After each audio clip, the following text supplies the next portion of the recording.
In this video, we're exploring the Adobe Genuine Software Integrity Service, a background process designed to verify the authenticity of Adobe software. This service runs silently on systems with Adobe software installed, ensuring that the software in use is properly licensed and not pirated.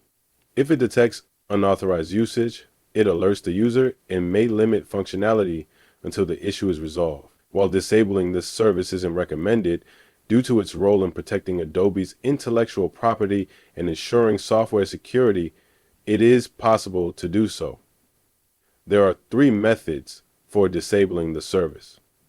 The first method involves accessing the services menu via the taskbar search, locating the Adobe Genuine Software Integrity Service, opening its properties, and setting the startup type to disabled.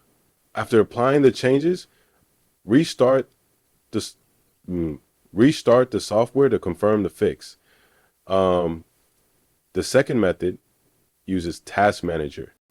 Press CEO2 plus Shift plus S. Find the service under Processes, right-click to open its file location, and then end the task in Task Manager.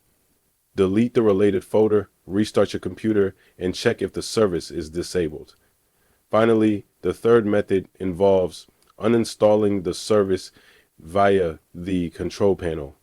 Open Control Panel, navigate to Programs and Features, find the Adobe Genuine Software Integrity Service in the list, right-click, and select Uninstall. Note the licensed users should not uninstall this application as it ensures security and functionality.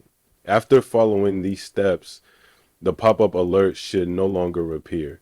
If you found this guide helpful, consider subscribing for more useful tips.